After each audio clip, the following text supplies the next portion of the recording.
Halo Sobat Hijau, saya Putu Ayu Saraswati kembali lagi hari ini akan memandu Sobat Hijau semua untuk mengikuti perbincangan bersama para CEO perusahaan dalam CEO Forum Green Leadership, penilaian kandidat Proper Emas tahun 2023 Extraordinary Turnarounds. Nah, saat ini saya sudah bersama salah satu CEO yang luar biasa sekali karena perusahaannya masuk ke dalam penilaian kandidat Proper Emas tahun 2023. Bapak Boni, Ya. Salam kenal Pak, selamat datang Bapak selaku Direktur Utama dari PT Borneo Indobara. Welcome Pak. How are you today? Bayu. Gimana kabarnya? Baik sekali. Iya, gimana tadi presentasinya Pak? Wah, luar biasa. Luar biasa? Iya, karena situ tadi diskusi interaktif yang sangat bermanfaat saya kira bagi kita semua. Iya. Bagaimana kita mengolah masa depan tambang yang lebih baik. Iya, iya, amin Khususnya Pak. kita bagaimana mengentaskan kemiskinan di sekitar tambang. Iya, iya. Kalau Indobara, Borneo Indobara sendiri itu lokasinya di mana Pak? Borneo Indobara itu ada di Kalimantan Selatan, ya, Kabupaten Tanah Bumbu. Tanah Bumbu. Tanah Bumbu. Nah, buat Sobat Hijau yang belum tahu, sekarang kita perkenalkan sedikit lebih dekat lagi. Oke Pak, kita di sini ada beberapa pertanyaan. Saya izin langsung memulai ya Pak ya. Oke, yang pertama Pak, apa kebijakan Pak Boni sebagai pimpinan perusahaan yang dapat menyelesaikan masalah ketimpangan dan juga aksesibilitas dan pengembangan peran perempuan Pak? Ini menarik ya Pak, karena tambang dan perempuan kan kadang kelihatannya berbeda sekali. Ya, saya kira kalau kita berbicara mengenai mengentaskan kemiskinan, kita selalu berkaitan dengan keberlanjutan, yaitu sustainability. Jadi kita harus melihat perusahaan ini sebagai suatu perusahaan yang berorientasi jangka panjang, berorientasi ekonomi. Jadi bukan berorientasi financial, yaitu short term objektif. Ya. Itu sangat penting. Nah, kita tahu bahwa kita kerja di area tambang dan berhubungan dengan desa-desa tertinggal. Jadi kalau di tambang kami ya ada 20 desa di lingkar satu yang kita sebut yang bersentuhan langsung dengan industri kita. Nah, ini yang kita prioritaskan. Jangan sampai itu BIB bertumbuh terus, mereka makin menurun. Tapi bagaimana cara kita membantu mereka bisa bersama-sama perusahaan itu bertumbuh bersama. Itu jauh yang lebih penting. Jadi berbagai sektor kami masuki, ya, kami selalu ke lokasi untuk melihat ya apa yang kita kerjakan sudah benar belum, sudah memenuhi keinginan belum. Jadi sebelum kami memulai, saya kira beberapa tahun yang lalu kita bekerja sama dengan beberapa lembaga konsultan, ya, seperti dari IPB, ya, kemudian lembaga swadaya masyarakat, kemudian pemerintah daerah. Jadi kita menentukan dulu indeks masyarakat ya yang di bawah kemiskinan itu seperti apa gitu. Kita ukur dulu gitu ya.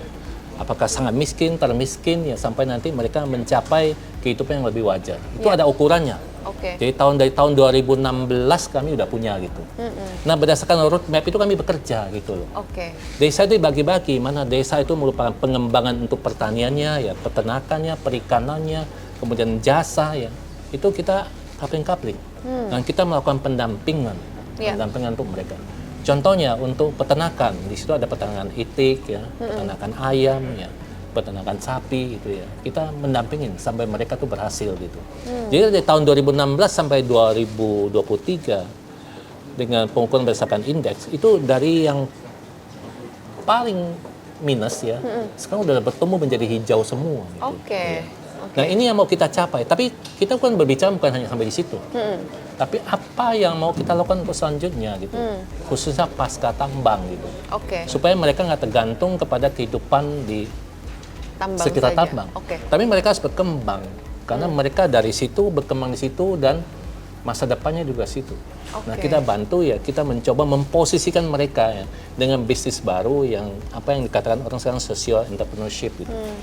Jadi sentra-sentra bisnis yang ada ini kita kelompokkan ya, kita copy ke desa yang lain ya, supaya bisa terus berkembang gitu. Nah, yang sering jadi isu memang gender, perempuan gitu. Apakah mereka menjadi peserta pasif di situ? Saya kira enggak. Ya, banyak yang mempunyai industri rumah tangga ya. Kemudian ada yang mereka trainingkan dari tukang jahit dan segala macam-macamnya supaya mereka mendapatkan porsi yang sama gitu dalam lingkaran industri tambang kami. Ya. Jadi contohnya mereka yang jadi guru kita akreditas ya kita bantu mereka ya, supaya terakreditas dengan baik ya, sesuai dengan standar nasional gitu. Oke. Itu beberapa hal yang kami lakukan. Oke, luar biasa Pak Boni. Jadi Sobat Hijau ternyata campaign atau program-program PT Borneo Indobara ini bukan hanya sekedar apa yang bersentuhan langsung dengan dunia pertambangan ya Pak, tapi Betul. bagaimana sektor-sektor lain dan pekerja-pekerja dan juga keluarganya perempuan bisa mendapatkan dampak Betul. positif yang sama dan berkelanjutan di luar Iya. pertambangan ya Pak, luar biasa sekali Pak. Oke, tadi kita sudah mendengar penjelasan mengenai bagaimana perempuan juga Iya. di-empower ya Pak ya, diberdayakan. Nah kalau sharing dari Bapak nih, sejauh mana sih perusahaan yang Bapak pimpin ini berkolaborasi dalam merespons masalah pengentasan kemiskinan dan mendukung sistem pangan Pak yang sehat dan juga berkelanjutan? Ya, jadi kami tidak bisa bekerja sendiri ya. Kami selalu melibatkan stakeholder yang lainnya, khususnya pemerintah daerah. Jadi penekanannya di mana gitu, kita bekerja sama supaya nggak double juga. Ya. Kita kerjakan, pemerintah daerah juga kerjakan ya. Kayak pangan hijau gitu ya. Jadi kalau misalnya contohnya lahan pertanian 1 hektar yang dulunya mereka hanya bisa melakukan panen cycle-nya sekali setahun Ya. dan hasilnya 800 kilo per hektar. Hari ini bisa mencapai 1,3 ton. Oh, that's Dan 2 massive. kali panennya. Ya. Dan Nah, per kita panennya melakukan aja hampir 2 kali lipat iya, ya Pak ya? nah, kita melakukan pendampingan dan ini diteruskan. Dan area-area yang terlantar yang nggak dimanfaatkan ya kurang lebih ada 65 hektar Iya. yang kita bantu mereka untuk dikembangkan. Ya. Sehingga ini menjadi siklus ekonomi yang berkelanjutan. Gitu. Iya, iya, oke, luar biasa teman-teman. Tadi dapat begitu banyak pencerahan yang mengenai ternyata dunia pertambangan juga bisa empowering bahkan ketahanan pangan di Ya. suatu daerah ya, luar biasa Pak. Mungkin Ayu ada hal lain yang perlu saya jelaskan. Ya. Contoh banyak sentra-sentra ekonomi yang kami bentuk ya. Misal produk rumah tangga ya, bagaimana kita membantu mereka packaging ya, sampai kita menyiapkan ya sentra ekonomi khusus ya untuk mereka melakukan pemasaran gitu. Sehingga mereka itu berkembang dan tidak tergantung kepada Borneo Indobara saja, tapi bisa dipasang untuk eksternal. Oke. Dan kami ada sentral UMKM namanya yang luasnya kurang lebih 1 hektar ya. Mereka ada aktivitas pemasaran di situ ya, kemudian ada aktivitas budaya di situ ya, dan sentra ekonomi itu sudah menghasilkan pengembalian cukup bagus. Ya. Jadi kalau kita lihat tahun ini dari Januari sampai Oktober itu sudah menghasilkan revenue omset 3,5 miliar rupiah.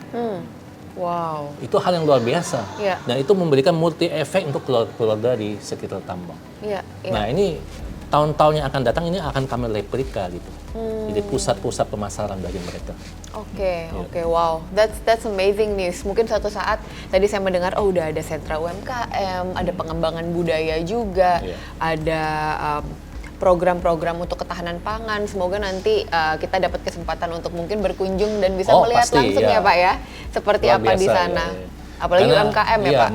Kalau malam sering kami lakukan kompetisi musik di situ ya Oh. untuk setiap desa. Oke. Jadi itu membuat keramaian, jadi bisnis itu jadi hidup gitu. Iya Pak. Oh, nanti Dan banyak teman-teman- perusahaan yang minta kerja kita melakukan meeting situ karena disediakan tempat untuk meeting ya. Oke. Ada coffee shopnya gitu. Oke, that's nice. That's nice. Semoga suatu saat kita ada rezeki dan kesempatannya untuk berkunjung ya Pak ya ke Iya, tempat Bapak. Betul. Oke, yang terakhir Pak. Kalau menurut Pak Boni seberapa penting sih peran proper dari KLHK ini sebagai katalisator untuk mencapai visi dan misi perusahaan Bapak dalam pengelolaan lingkungan, Pak? Oh ya, saya kira proper itu kan suatu sertifikasi pengakuan ya. Iya. Dan pengakuan itu penting. Kadang-kadang kalau enggak kita merasa kita udah benar, udah proper. Ternyata enggak. Jadi Oke. mudah-mudahan lah proper ini, apalagi Oke. kita bisa dapat proper emas kan. Iya, Berarti pengakuan bahwa kita udah melakukan dengan baik gitu. Iya. Jadi proper itu sudah suatu ukuran, satu standar. Jadi kalau ada yang melenceng, ada yang nggak benar dibenarin, ya dikasih tahu ya bagaimana ke depannya. Jadi menurut kita ya proper itu penting gitu. Apalagi kalau Borneo Indobara bisa dapat proper emas. Amin, gitu. amin Pak. Kita doakan bersama-sama. Terima kasih Ayu. Terima kasih banyak Pak Boni atas waktunya dan sudah berkenan untuk sharing, menginformasikan kepada Sobat Hijau bagaimana sih sustainable mining dan juga mining yang ternyata berkelanjutan dan bisa memberikan dampak yang luar biasa di masyarakatnya ya Pak ya. Ya.